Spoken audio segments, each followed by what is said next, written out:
I was reaching for the laundry basket when I heard it. The apartment's walls weren't thick. Neither were the doors. And the one leading to the balcony, half closed, let through more than sunlight. I paused. A glass of water in one hand, socks in the other, trying not to believe the sentence I'd just heard. He's fine, I guess. I mean, he's boring in bed. It was Ashley's voice, my wife. Relaxed? Amused. No guilt in the tone. No hesitation. The woman she was talking to, Rachel, laughed. A short, sharp bark. I heard the clink of glasses. Probably wine. Pinot Noir if Ashley hadn't changed her routine. I didn't move. I set the glass down silently on the kitchen counter, every inch of me suddenly hollow. The words weren't even angry. That's what hit hardest. They were tossed out like a weather report. Just a fact. Just something girlfriends say over rose. I stepped back. Quiet. Controlled. I moved down the hallway, closed the bedroom door behind me, and sat on the edge of the bed. My heartbeat wasn't fast. It was slow. Methodical. Like I was back in surgery, monitoring vitals on a screen. Except this time, the life on the line was mine.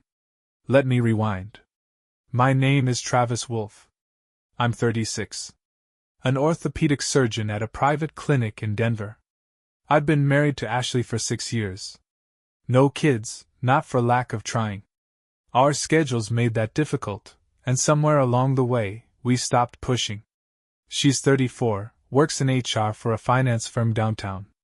Smart, driven, magnetic. People fall into orbit around her. I did too. We met on a ski trip in Breckenridge. She was with a group of friends, I was with my brother. One night, I sat across from her at a long communal dinner table, and she asked if I believed in regret. The conversation lasted 3 hours. I never answered the question. We married 2 years later. I thought we were solid. Not perfect, but solid. We fought like anyone else, sure. But Ashley always had a way of making things feel exciting. Charged. Even the arguments. She'd pull me in with heat, kiss me mid-sentence. That kind of chaos that makes you feel chosen. Until now. The balcony door slid open. I heard footsteps, the creak of Rachel's boots, the low hum of Ashley's voice fading as they made their way toward the front door. I stayed still. They left without seeing me. I waited 5 minutes before getting up. I walked into the bathroom, stared at myself in the mirror. Same face. Same eyes. But something was different now. Something subtle had shifted behind the eyes. Like a switch had been flipped. It wasn't the insult. Not really. It was the casual way she said it. That's when I knew, this wasn't just a rough patch. This was detachment. Distance wrapped in routine. A woman playing house with a man she no longer respected. I checked her phone that night. I waited until she was asleep. Face down, arms above her head, hair spilling across her pillow. The phone was under her side of the bed, charging. No passcode. She never used one, said she hated the extra step. I opened messages. Rachel was at the top. I scrolled. That conversation had gone deeper than I thought. Ashley. He's sweet. Predictable. Like a golden retriever in Scrubs. Rachel. But you're not getting off. Ashley. LOL no. Haven't in. I don't even know. It's not his fault. He's just not that guy. My stomach didn't turn. My hands didn't shake. I just kept scrolling. Down to a message from a name I didn't recognize. Logan. It was brief. No hearts. No suggestive emojis. Just, Logan. Friday 8? Ashley. Can't wait. I put the phone back exactly how I found it. I didn't confront her. Didn't ask questions. Because that's not who I am. I'm methodical. And if Ashley wanted excitement, she'd get it. Just not the kind she was expecting. The first time I met Rachel, I knew she didn't like me. Not in an overt way. She smiled, shook my hand, complimented the wine I brought. But behind the eyes there was a flicker, subtle, sharp. Like she'd already decided who I was, and wasn't interested in changing her mind. Rachel and Ashley had been friends since college. Sorority sisters. Bonded over vodka and trauma. Rachel worked in PR and wore her job like a second skin, all posture, all angles. She never married, never stayed with one guy more than a year, and treated other people's relationships like slow-moving car crashes she couldn't wait to dissect. Still, I never gave her a reason to hate me. I was polite, attentive, generous. I remembered her birthday, picked up the tab when we all went out. But I wasn't what she wanted for Ashley. Not wild enough. Not ruthless enough. Definitely not. Fun in bed, if recent conversations were any indication. After reading Ashley's messages, I spent 2 days pretending nothing had changed. We ate dinner together, watched a Netflix docuseries she picked, and even made out for a few minutes on the couch before she said she had an early meeting and went to bed. I stayed behind, pretending to watch the screen. The images blurred. I was working a Saturday shift when I got the text. Unknown number. No name. Video. 117. No caption. No context. I tapped it open, headphones in. What I saw made me sit back in my chair, slowly, and breathe through my nose like I'd just been slapped. Rachel. Naked. Facing the camera. Her mouth forming my name. Travis, she said, almost laughing. You're not boring. She's just bored. I didn't watch the rest. I didn't need to. I deleted the video, checked the number, and cross-referenced it with Ashley's phone backup on our shared iCloud. It was Rachel's. No burner. No attempt to hide. The message wasn't a come on. It was a fracture. A crack between them. Something had shifted, or maybe it had always been there. That night, I walked past Ashley brushing her teeth. She had a towel wrapped around her and didn't look up as I passed. I wanted to ask 100 questions, but I didn't.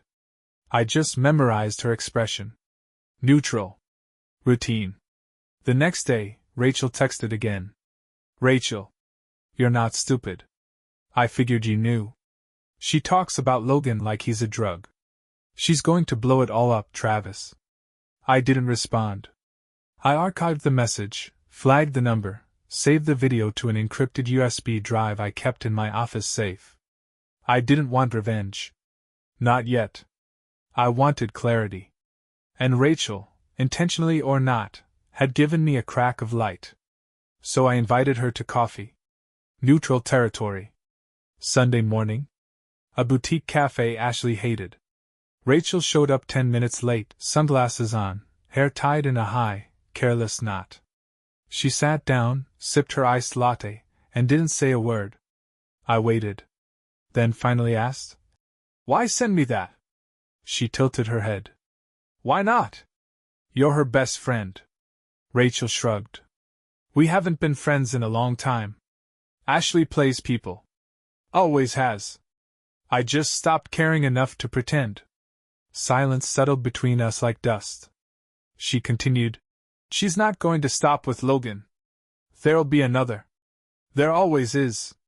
I looked at her. "What do you want from me?" Rachel leaned forward, smiled faintly. "Nothing. Just thought you should know you're not the problem. She is." Then she stood, walked out, and left me with a cooling cup of black coffee and a head full of static. I sat there for another 10 minutes. Then opened my phone and started typing Logan's full name into search. There it was. Logan Carr, 39. Works in marketing. Divorced once. 2 kids. Lives in a sleek condo 20 minutes east. No social media, but his company profile was polished and confident. A smug little smirk in a tailored jacket. I memorized the address. Then I made a decision. Not to confront. To observe. Let her keep playing. Let them both think I was asleep. Because the quiet man in the corner? He's the one they never see coming. Ashley thought she was clever. She kept her phone face down. She took long showers with the door locked.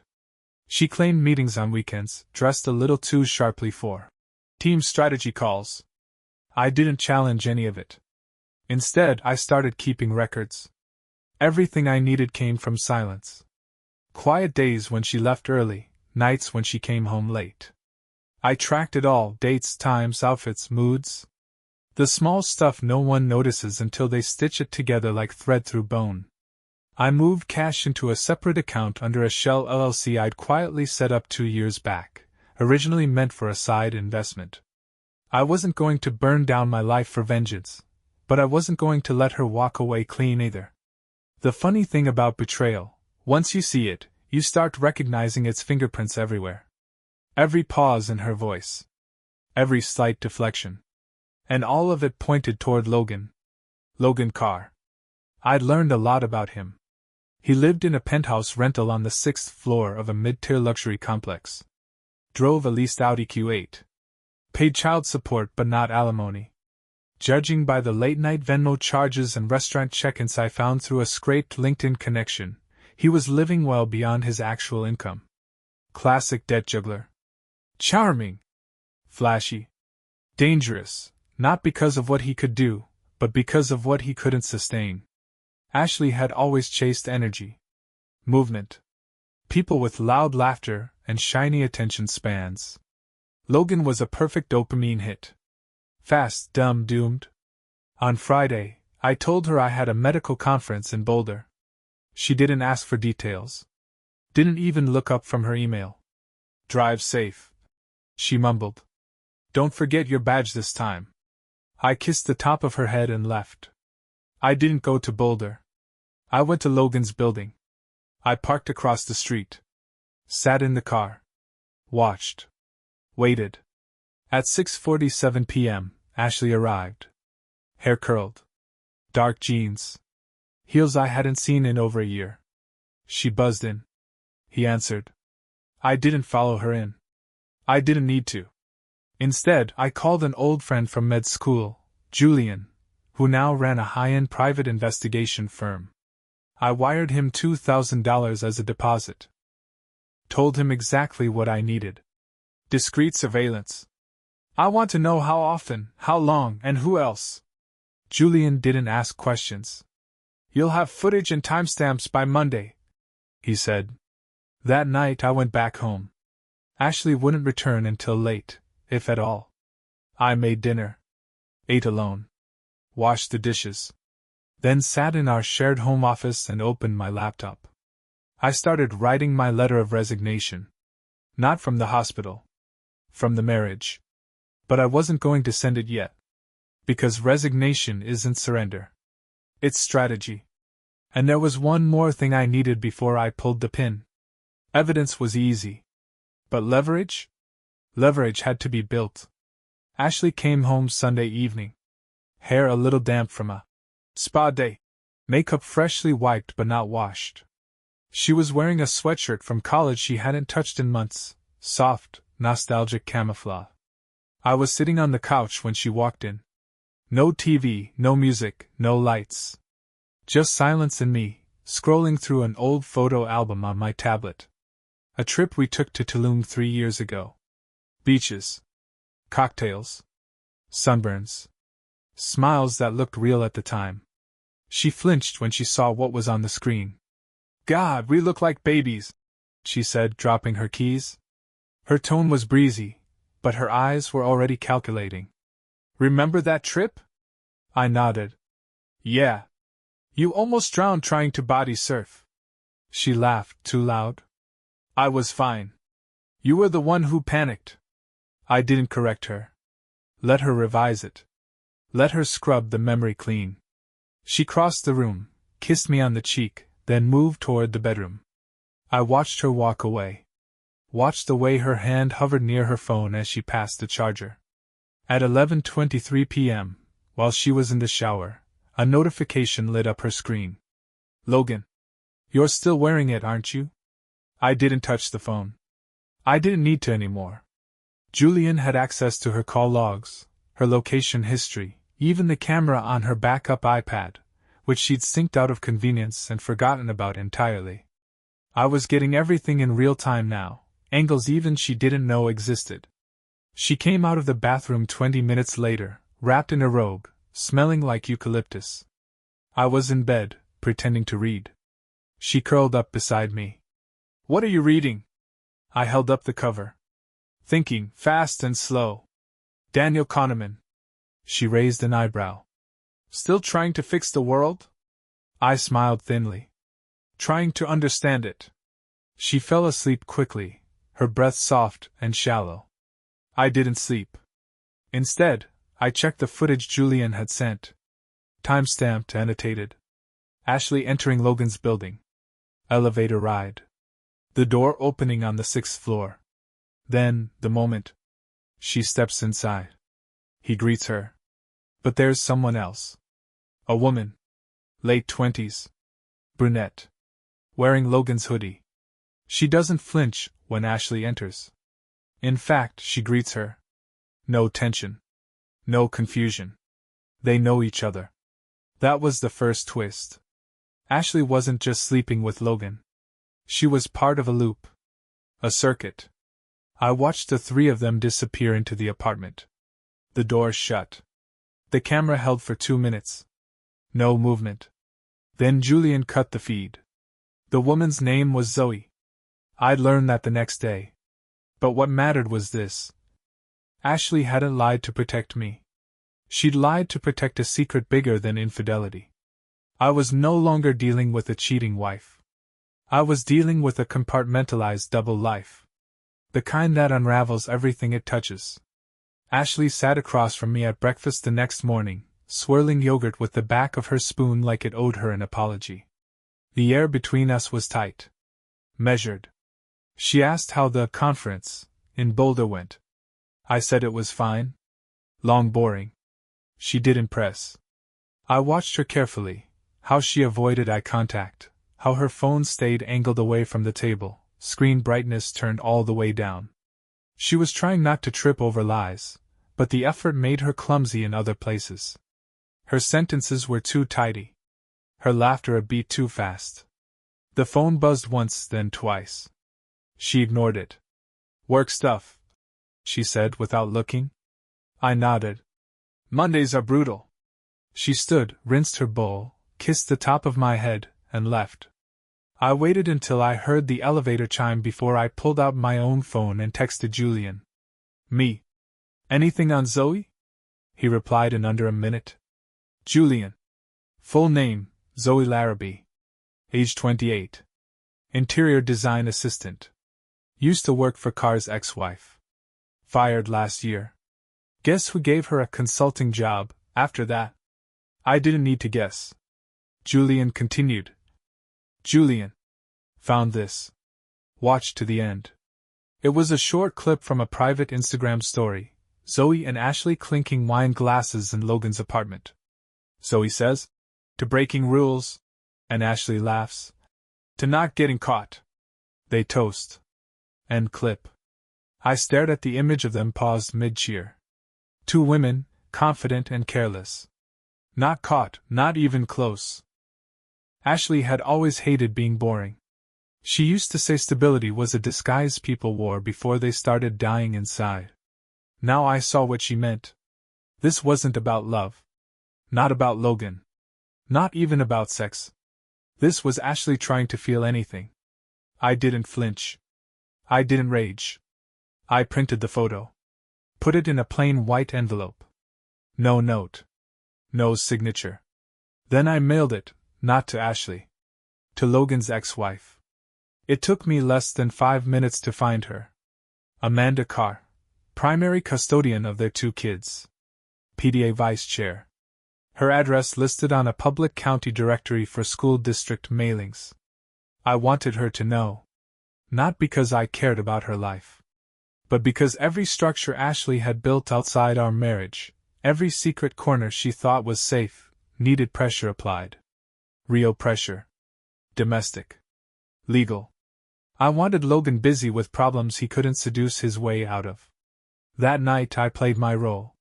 Dinner. Wine. Laughter. Ashley leaned into me on the couch and said we should take a weekend trip. Somewhere warm, she said. Just the two of us. We need a reset. I looked at her for a long time before nodding. Sure. Let's plan something. She kissed me slow. Intentional. Maybe she thought she was reeling me back in. What she didn't know, I'd already bought a one-way ticket. Not for me. For her. It started with a hesitation. She was texting at the kitchen island, one sock on, coffee cooling beside her. I walked in, and for a fraction of a second, less than a blink, her body stiffened. The screen tilted. The message cleared. Most people wouldn't notice. I did. Because Ashley wasn't careless. She was deliberate. Her secrets were lined up like teeth in a zipper, clean, controlled. That flicker? That was panic pretending not to be. Morning, I said. She smiled too fast. Hey. Just chatting with Rachel. I nodded slowly. Tell her I said hi. Ashley froze again, this time not in her face, but in her hands. Her grip on the mug adjusted slightly. A pause. A recalibration. Rachel. I hadn't spoken to Rachel since the cafe. But she had sent another text. Rachel. She knows something's off. She's pulling away. If you're gonna move, don't wait too long. I didn't respond. Instead, I watched Ashley that week with surgical precision. She checked the peephole before answering the door. She muted her phone instead of silencing it. She asked questions she hadn't asked in months. What time are you home tonight? Are you still going to the gym on Tuesdays? Little details, fishing lines disguised as care. She wasn't trying to reconnect. She was trying to confirm whether I was where I said I'd be. And she was moving faster with Logan. Julian sent me footage of them meeting in the parking garage behind Logan's condo. This time, there was no pretense. She climbed straight into his car. They sat there for 20 minutes. Talking. Kissing. Then she got out. Alone. The next day, she picked a fight. Not a loud one, a small, circular one. Something about me forgetting to move the laundry. She poked, prodded, escalated it into a minor argument. Then stormed off to the gym. To clear her head. She wanted a reason to leave. One I wouldn't question. I gave her the space. 3 hours later she came back. Hair wet. Eyes glassy. She smelled like hotel soap. You okay? I asked. She nodded. I just needed air. I let it hang. That night Rachel called me. It was short. Are you going to tell her you know? She asked. Eventually. She's unraveling, Travis. She's not who she was 3 months ago. No, I said. She's who she's always been. I'm just seeing it now. Rachel was quiet for a beat. Be careful. She's starting to lie like she believes herself. I thanked her. Hung up. I knew what that meant. The gaslighting phase was next. She'd flip it. Start implying I was distant. That I was distracted. She'd plant the seeds that maybe I was the one checking out, deflect, invert, spin. And when that didn't work? She'd try to confess, just enough to control the fallout. I was ready. Because I wasn't collecting evidence anymore. I was building a weapon. One she wouldn't see coming. She came to bed late that night. Hair towel dried, skin raw from a too-hot shower. I was reading, same as always, something about the history of anesthetics. I wasn't really absorbing any of it. Ashley stood in the doorway longer than she needed to. Watching me. I didn't look up. Finally she said, Do you think we're okay? I marked my page and closed the book. Not abruptly, slowly, calmly. What do you mean? She crossed the room, slid into the sheets beside me. Her feet were cold against my leg. I don't know. We've just been off. You've been quiet. I've been tired. It feels like we're roommates sometimes. Her voice was soft, full of practiced vulnerability. She reached out, placed a hand on my chest like she was checking for signs of life. I miss us. It was the opening move. The emotional sleight of hand. I nodded, kept my tone measured. Work's been heavy. I figured you were overwhelmed too. She smiled, a little too grateful. Like she'd been hoping I'd take the bait. Let her pivot the cause back onto something external. Something safe. She kissed my shoulder. Maybe we should take that trip. Yeah, I said. Let's plan it. She exhaled into my neck, a sigh that was supposed to feel intimate, but felt rehearsed. A sound she'd probably made with Logan. Maybe even Zoe. As she drifted off, I stayed awake. I wasn't angry. I was fascinated. Because what Ashley was doing wasn't a confession. It was a prelude. A test to see if she still had control. She didn't want to come clean. She wanted to stage manage the story before the story broke itself. Julian had confirmed what I already suspected earlier that day.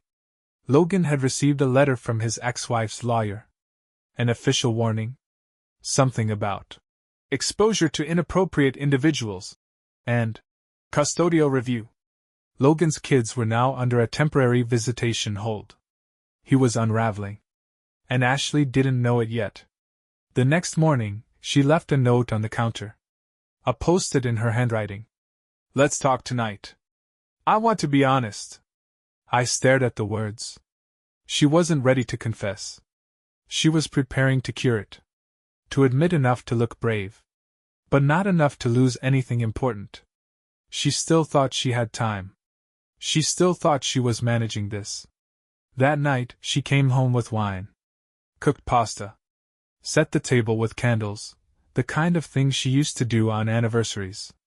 We ate. Talked. Laughed even. Then she leaned forward, eyes soft, and said, "There's something I need to tell you. I haven't been fair to you lately. I've been distant. And I've had thoughts. About other people. I haven't acted on them, but I've felt the pull. I'm sorry." She looked relieved. Like someone who just flushed the drugs before the cops knocked. I nodded. "Thank you for telling me." She looked surprised I didn't ask more. But I wasn't surprised. Because I already had what I needed. The next phase wasn't about doubt. It was about precision. I waited 3 days. 3 full days of silence. I didn't ask follow-up questions. I didn't reference her half-confession. I didn't bring up the talk at all. Ashley got tense. She tried to act relaxed, but her energy shifted. She lingered near me more. Started asking more detailed questions about my schedule. She suggested we cook together. Mentioned therapy. Soft reinforcements to make sure I wasn't drifting away. But she was the one floating. Arms spread wide, waiting for someone to pull her back. I let her drift. And then, on Friday night, I left my laptop open on the desk. It was subtle, a screen angle just enough to draw attention. On it, a single folder. Ashley, June footage. She noticed. I heard the small intake of breath when she passed the door. I heard her pause. Then walk away without saying anything. An hour later, I checked the laptop. The folder had been opened. Nothing had been moved or deleted, but it had been viewed. Timestamps confirmed it. She didn't mention it. That was the first crack. The folder contained exactly what she needed to see. Logan and Ashley, together in his car. The woman, Zoe, greeting Ashley at the apartment door. The clip from the Instagram story. To breaking rules. No commentary. No edits. Just raw footage. The truth, plain and quiet. I added nothing else. Because the goal wasn't confrontation. It was infection. Let it live inside her. Let it rot from the inside. Let her start questioning who knew what, and when. The next day, Rachel texted me again. Rachel. She's spiraling. Asked me what I knew. She's afraid. She should be. I didn't reply. Ashley avoided eye contact all morning. Her smile too rehearsed. Her hands too still. I asked casually, "You okay?" She hesitated. "Yeah." "Why?" "You're quiet." She forced a laugh. "Just tired." "Weird dreams." "About?" She blinked. "Us." I nodded. Yeah. Me too. That night, I sent a different version of the folder to someone else. Ashley's boss. Not the full file. Just a single photo, her and Logan in the garage, timestamped during office hours. Subject line: misuse of corporate time. No name. No return address. Just the first tremor. Let her world start to fracture. Not from impact. From pressure. She called me babe, again. She hadn't used that word in months, maybe longer. It landed like a false memory. Something she thought might still work. Like saying a password that used to open a door. That morning, her routine was off. She lingered in the bathroom too long. Rearranged kitchen drawers that didn't need rearranging. Asked me what time I'd be home, twice. She was stalling. Waiting for me to bring up the folder. I didn't. She left for work in a crisp pantsuit she hadn't worn since before COVID. Not a wrinkle on it. Full makeup. Like she was dressing for a verdict. I watched her from the window as she got into her car. Hands frozen on the wheel. Then she drove off. An hour later, Julian sent me a message. Julian. She went to Logan's office. Parked around back. Camera caught everything. They argued. He attached a clip. Ashley in Logan's face, voice raised, waving her phone. Logan leaned back, arms crossed, defensive. She looked like someone trying to bury a live wire. She thought he leaked the footage. That meant she hadn't even considered I might be behind it. She still thought I was sleeping. That night, she came home early. Brought takeout. Thai, my favorite. She set it on the table, smiling like she hadn't screamed at a man in a parking lot 5 hours ago. I figured we could use something easy tonight. I nodded. Thanks. We ate in silence. Then she said, Did you see something on my computer? I looked up. No. Why? I don't know. I thought maybe something came up. Like what? She hesitated. I don't know. Work stuff. She was sweating. Not visibly, but her water glass had 3 refills in under 10 minutes. I let the silence stretch. Then said, Rachel texted me today. Ashley blinked. Oh? She said you asked her if I'd said anything? About us. Ashley laughed, soft and wrong. No. I mean, I might have mentioned something. Just girl talk. I didn't mean. I held up a hand. It's okay. That shut her down. Her face stiffened. Not in guilt, in confusion. She didn't know what game I was playing. She was off balance, fumbling. And then she slipped. She said, You know I would never actually do anything to hurt you, right? Actually. A word that doesn't belong unless it's hiding something worse. That's when I saw it. The realization flashed across her eyes, that she'd said too much. That, actually, wasn't invisible. I smiled. I know, I said. She left the table early that night. Didn't finish her food. Said she had calls. I didn't follow. I walked into the study. Opened a new file. Labeled it slips. I listed every phrase. Every contradiction. Every tell. Because her house of lies was already burning. I was just documenting the smoke patterns. The next morning, she cried. I walked into the living room and found her on the couch, wrapped in a throw blanket she never used, eyes red and glassy. The tissue box beside her was barely touched. She looked up when I entered. Not startled, expectant. Like she'd rehearsed the scene.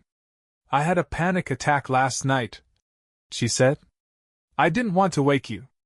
I sat down, careful. Neutral. What happened? Her voice cracked in all the right places. I don't know. Everything's been so tense. Work is a mess. I feel like I'm losing control of everything. She reached for my hand, gently, like it was a test balloon for how much she could still lift from me. I just want to feel safe again. That's when I knew she wasn't trying to confess. She was trying to preempt. A subtle shift, turn the story before I could tell it. If she played the overwhelmed wife now, whatever came next would look like a breakdown, not betrayal. It was a bluff. A defense mechanism. And like all bad poker players, she overplayed her hand. That afternoon, Julian called. "Check your inbox," he said. "You've got what you need." Inside were two things. A high-resolution shot of Ashley and Logan entering a short-term rental together, midweek, midday, during build work hours. A text string from Zoe's old phone, extracted through Cloud Sync.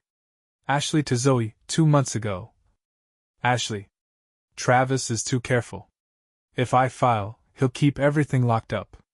I need him to screw up first. Or think I'm the one who's hurting. Zoe. So spin it. Make him the ghost. I read it twice.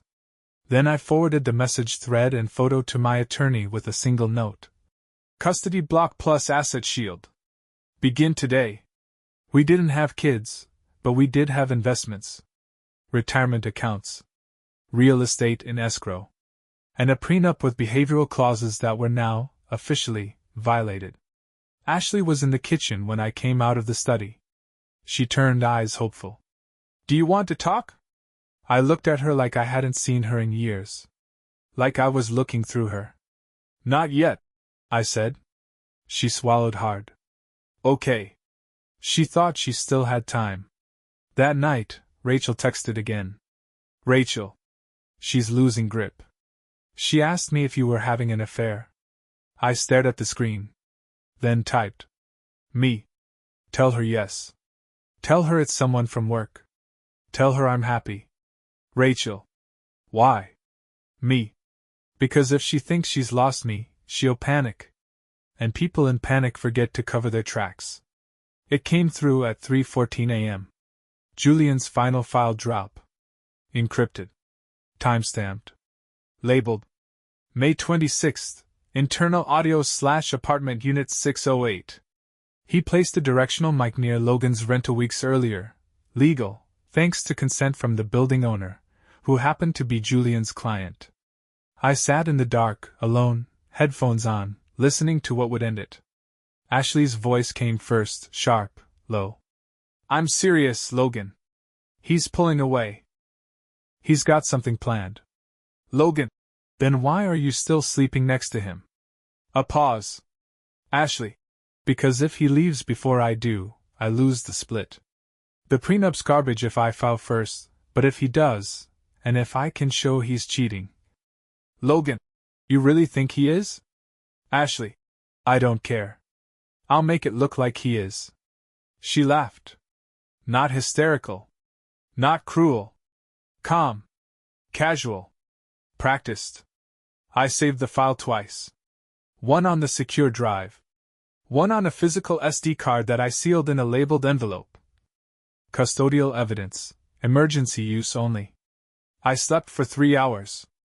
At 8:05 a.m., I called my attorney and greenlit the motion. Separation activation. Financial freeze. All shared accounts locked pending review. By 10 a.m., Ashley's bank app would tell her her cards were temporarily restricted. At 10:03 a.m., she called me. I didn't answer. At 10:15, she sent a text. "Ashley. Are you okay? I'm getting error messages from the bank." I let it sit. At 11:40 a.m., I forwarded her the audio file. No message. No explanation. 3 minutes later, the missed call. Then another. Then another. By noon, I had 32 messages from her. They ranged from confusion to fear to pure fury. I replied with a single sentence. "You've already said everything that matters." Silence followed. That evening, Rachel came by. She didn't knock. She just stood outside the apartment, her face still. I opened the door. She handed me a package. "I figured you'd want to see this," she said. Inside, a burner phone. The one Zoe had used. Rachel had it the whole time. And on it, a series of videos. Ashley bragging. Ashley plotting. Ashley, one night, talking directly to camera. If Travis ever finds out, I'll spin it. I always do. Rachel looked at me. She's not careful anymore. She thinks she's untouchable. I nodded. Let's fix that.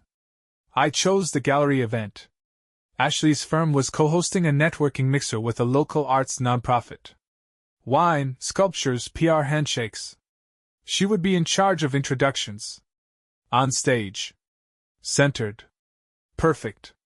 2 days prior, I sent an unmarked envelope to the venue's event coordinator.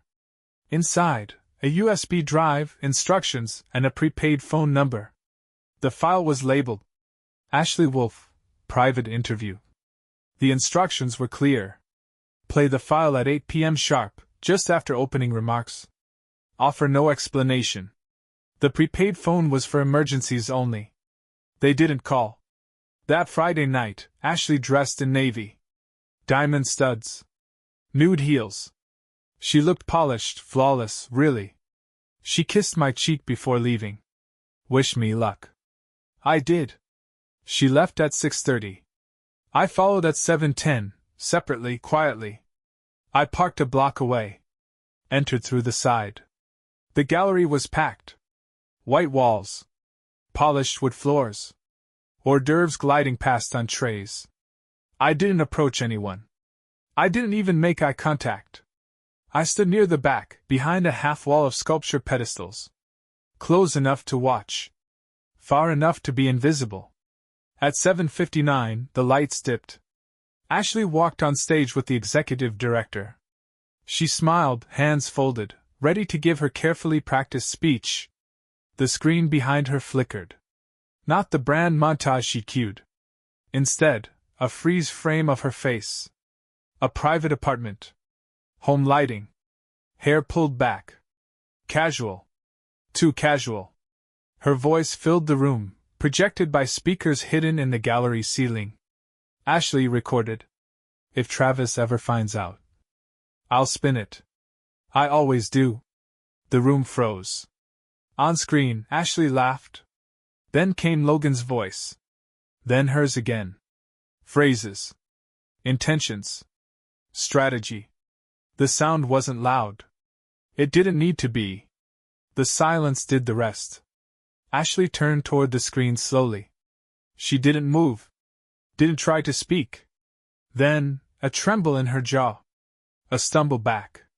A hand raised like she could push the sound away. People murmured. Phones came out. Someone gasped. And then, applause. Not sarcastic. Not cruel. Confused, maybe. But she heard it like a slap. She left the stage without a word. Through the side door. I didn't follow. At 8:07, I texted her one thing. Now we're even. She didn't reply. She was already calling damage control. But it was too late. Her professional life had bled in front of strangers. Her lies, elevated, looped, and broadcast. I walked to the car. Removed the gallery badge from my pocket and dropped it in the trash on the way. Clean. Quiet. Reversal complete. Ashley didn't come home that night. She texted once, around midnight. Ashley. I need time. Don't contact me. I didn't. I didn't need to. By morning, the gallery footage had leaked. Someone posted a short clip to Reddit. Then TikTok. Then it spread. No names in the original video, but that didn't matter. Someone recognized her. Then someone else. The story pieced itself together like broken glass crawling back into a mirror. By noon, her company had placed her on administrative leave pending review. By evening, Logan had deleted all his socials. 2 days later, Rachel sent me a final text. Rachel. She's calling friends. Telling them you hacked her. I replied. Me.